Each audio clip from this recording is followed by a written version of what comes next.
Before the referendum, I gave a speech in this House saying that we had become a puppet parliament.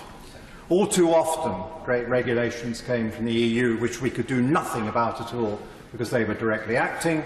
And in many other cases, even where we'd been outvoted or were not happy about a proposition, a directive instructed this House that it had to put through massive and complex legislation, whether it wished to or not.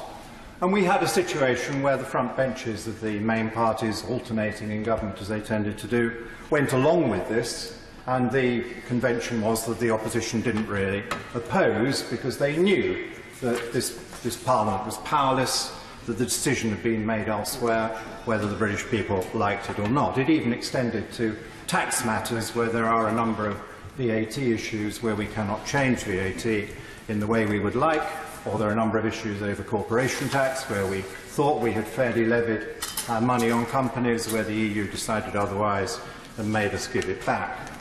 And many British people shared my concern, and that was why we all went out together and voted in large numbers to take back control. The British people wanted to trust their British Parliament again. Now, of course, they'll find times when they dislike the government, dislike individual MPs, dislike whole parties, but they can live with it because they can get rid of us. They know that come the election, if we cease to please, they can throw that group out and put in place a group who will carry out their wishes. And they said very clearly to our Parliament in that referendum, take back control, do your job. Now, we had an example again recently where Her Majesty's Government presented a very long and complex piece of legislation, completely transforming our data protection legislation.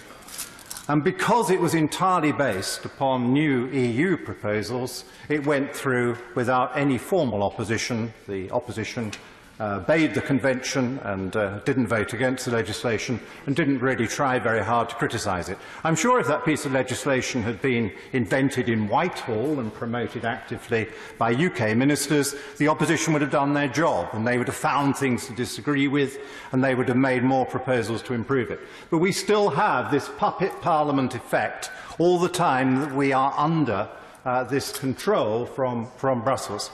Now, I want to talk about... give way briefly. I'd be grateful to him for giving way, but based on the scenario that he is now putting forward, isn't it the truth that post-Brexit, the Welsh Parliament and the Scottish Parliament will also be puppet parliaments? No, that is not true. In their devolved areas, they have genuine power which they will exercise in accordance with their electors' wishes. But, of course, this is the sovereign United Kingdom Parliament, and the devolved powers come from the sovereign Parliament, as he well understands, which is presumably why he likes being represented in the sovereign Parliament. Would my right honourable friend also bear in mind that the manner in which the laws are made in Europe is behind closed doors in the Council of Ministers. There is no proper record of who votes in which direction and how and why, and furthermore, that we are outvoted more than any other country. Then those laws come and are imposed upon us in this Parliament. I quite agree. Anyway, Madam Deputy Speaker, time presses. So we wish to take back control, and it will be a very different and better country when this Parliament can settle how much tax we levy, how we levy the tax, how we spend the money, how we conduct ourselves, what kind of laws we want to see. But my main remarks are for the Minister and his colleagues on the Treasury bench about the conduct of the negotiations. Now, like the Minister, I wish the government every success. I hope they get a really good deal. I look forward to seeing where they get to. The EU is trying to make it as difficult as possible because they're insisting on conducting the EU negotiations in reverse order. So they're saying we first of all have to agree to pay them a whole load of money we don't owe them. Then they're saying we have to agree a long transition period which coincides with their further budget period so they can carry on levying all that money before getting on to what really matters, which is the future relationship. Will there be a comprehensive free trade agreement? What will it cover? Will it be better than just leaving under WTO terms?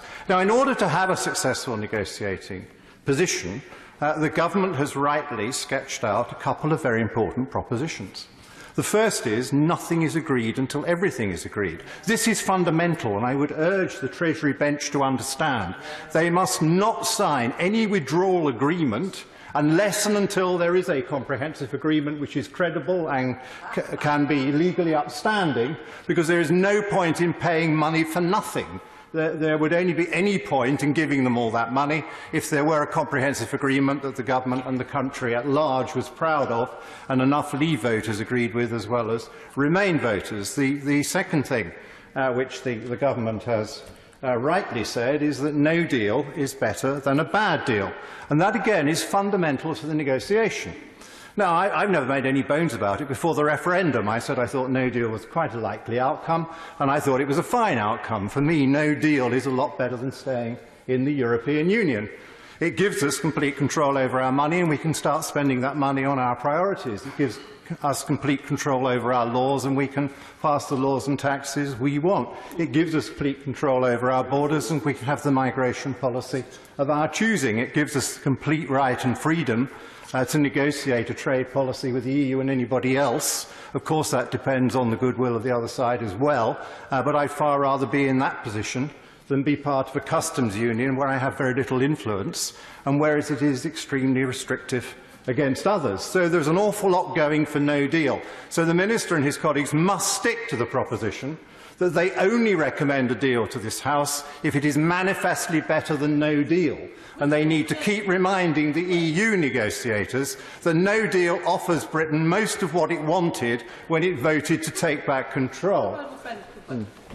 Could my right honourable friend confirm whether or not he's seen the analysis that has been conducted by the government that shows, and apparently it is excellent, a modelling that the government has done, far better than anything it did in the run-up to the EU referendum, that shows that if we were to crash out with without a deal and rely on World Trade Organisation tariffs, our projected increase in productivity and growth for our economy would be reduced by 7.7%. Do you think that's what his Remain voting constituents in the majority voted for? Of course it isn't, and it isn't true, and I've written at great length on that elsewhere. Unfortunately, with only 10 minutes, I don't have time to go into a detailed rebuttal of those proposals, but we know that the Treasury modelling got entirely the wrong answer for the first 18 months after the referendum. Their short-term forecast, which should be easier to do, was massively wrong, forecasting a recession. I and a few others in the referendum put our forecasting reputation on the line by saying there would be growth after a no vote, an out vote, rather than the Treasury forecast. We were right then. I'd like to assure my honourable friend that I haven't voted for anything that's going to make us poorer. We will be growing well as long as we follow the right domestic policies. It's complete nonsense to say that there's going to be that kind of hit. It implies that we lose over half our exports to the European Union, and it doesn't give a proper reflection of what would happen to our trade adjustment were anything that big to happen. But I want to concentrate on the customs union, because it is, I'm sure my honourable friend wants me to concentrate on the customs union because she shares my wish that the government is well supported if the opposition decide to have a third go at voting through customs union or a customs union membership. I'd remind the House we have twice had very big votes in the Commons, where the Commons, by a very large majority, has voted against us staying in the or a customs union, once as an amendment on the Queen's speech and once on the EU withdrawal bill. I hear that some Labour members may have changed their minds. They want to do it again. I'm a Democrat. The opposition has its own ways of doing what they want to do. But I would urge them not to vote to try and stay in the customs union. Above all, for the Labour Party, are they not at all worried about poverty in the emerging market world? Do they not think it is wrong that we place huge tariffs on tropical produce from poor countries, produce that we can't grow for ourselves? Wouldn't it be great when we're outside the EU customs union to be able to take those tariffs down and give those countries more of a hope of promoting themselves by good trade, and at the same time benefit our customers by the cheaper tropical products we'll be able to buy? Can't we do good trade deals with those emerging market countries across the piece, because the tariff barriers are too high and there could be mutually advantageous changes if we were free to do that? So I would urge the Labour Party to remember its roots in campaigning against poverty and to join me in saying the best best way to get the world out of poverty is to get high tariffs down off the emerging market countries, which the EU imposes and which I certainly don't agree with. So, Madam Deputy Speaker, to the government, please make sure you remind them that no deal is better than a bad deal, and no deal allows us to take back control over all those things where he and I promised to take back control. And will he remember that we don't owe them any money, and it would be fatally wrong to pay them loads of money if everything else doesn't work in the way wanted.